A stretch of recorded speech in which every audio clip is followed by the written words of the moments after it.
নমস্কাৰ স্বাগতম জনাইছো মোৰ আজি অন্য এটি ৰেচিপি লৈ ফ্ৰেণ্ডছ আজি মই বনাম ছাগলীৰ মগজ ভুনা আৰু এই ছাগলীৰ মগজ ভুনা কেনেকৈ অধিক সোৱাদ লগাকৈ বনাব পাৰি আৰু কেনেদৰে সাফা কৰিব লাগে সেয়া আপোনালোকক দেখুৱাম আশা কৰোঁ আপোনালোকে সম্পূৰ্ণকৈ ৰেচিপিটো চাব এয়া দেখিছে মই দুটা ছাগলীৰ মগজু লৈছো আৰু এই মগজুখিনি মই এতিয়া দেখিছে পানী এগিলাছ ঢালি দিছো আৰু যিবোৰ এইবোৰ দেখিছেনে এনেকুৱা যে লেতেৰাবোৰ থাকে এই নাৰ্ভবোৰ মই এতিয়া সাফা কৰি লম ছাগলীৰ মগজুৰ এই এনেদৰে পানী ঢালি লৈ লাহে লাহে আল ফুলে এনেদৰে গোটেইখিনি ধুনীয়াকৈ দেখিছেনে কি ধুনীয়াকৈ উঠি গৈছে এনেদৰে মই গোটেইখিনি সাফা কৰি লম আৰু খায়ো অধিক সোৱাদ লাগে তাৰ উপৰি বহুত ভিটামিনযুক্ত হয় ছাগলীৰ মগজু ল'ৰা ছোৱালীক খুৱাব লাগে এয়া দেখিছে তাৰ পাছত মই এতিয়া হাতেৰে ধুনীয়াকৈ মঠি ল'ম আৰু যদি এডাল দুডাল শিৰা ৰৈ গৈছিলে সেয়া মোৰ আঙুলিত ধুনীয়াকৈ লাগাৰ নিচিনাকৈ লাগি আহিব তাৰ পাছত দেখিছে এয়া পিয়াজৰ কিমা লৈ লৈছো মই দুটা ডাঙৰ ডাঙৰ পিয়াজ একদম সৰু সৰুকৈ কিমা কৰি লৈছো তাৰ পাছত এয়া দেখিছে গোটেইখিনি ঢালি দিছো আৰু এতিয়া ইয়াতে দি দিম মই হালধিৰ গুড়ি জিৰাৰ গুড়ি আৰু এয়া জলকীয়াৰ গুড়ি দি মই এইখিনি ভালদৰে আকৌ সানি ল'ম তাৰ আগতে নিমখ দি দিছো নিমখ এচামুচ দি দিছো দি এতিয়া মই ধুনীয়াকৈ হেঠাডালেৰে লাৰি দিছো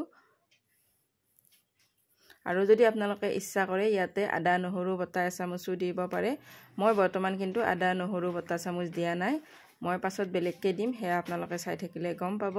তাৰ পাছত কেৰাহী এটাত মিঠাতেল দি দিছো আৰু মিঠাতেল গৰম হোৱাত দি দিলো মই এই সানি লোৱা মগজুখিনি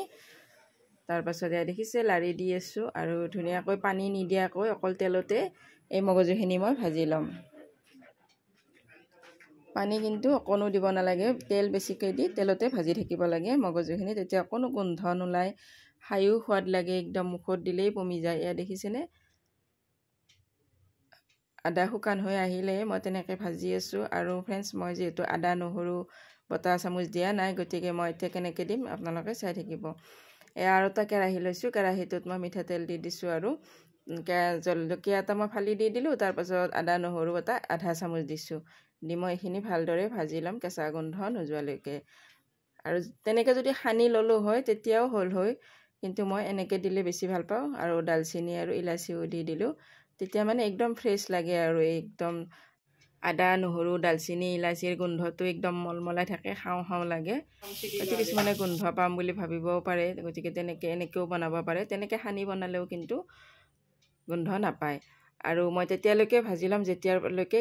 কেৰাহীৰ পৰা ধুনীয়াকৈ এৰ নিদিয়ে এয়া দেখিছে অকণ অকণ লাগি ধৰি আছে কেৰাহীত আৰু ভাজি থাকিম মই ধুনীয়াকৈ কেৰাহীটোৰ পৰা দেখিছেনে তেল চাইডত বিৰিঙি উঠিছে তাৰ পাছত মই গৰম মছলা গুড়ি দি দিলোঁ আৰু গৰম মছলা চামুচ দি মই এয়া আৰু ভালদৰে ভুনি আছোঁ আৰু এয়া দেখিছে কালাৰ চেঞ্জ হৈ গৈছে আৰু কেৰাহীৰ পৰা একদম চাইড হৈ গৈছে মানে কেৰাহী এৰি দিছে মগজুখিনিয়ে আৰু এনেকৈ এতিয়া ভাতৰ লগত ৰুটিৰ লগত পোলাওৰ লগত যিহৰে লগতে খাই খুবেই সোৱাদ লাগিব মুখত দিলেই পমি যাব আৰু তেনেকৈ বনাই মই গেছটো অফ কৰি দিলোঁ অফ কৰি দি এনেদৰে প্লেটখনত উলিয়াই লৈছোঁ দেখিছে কি ধুনীয়া হৈছে কালাৰ একদম খাওঁ খাওঁ লাগিছে তেন্তে আজিলৈ আহিছোঁ বাই বাই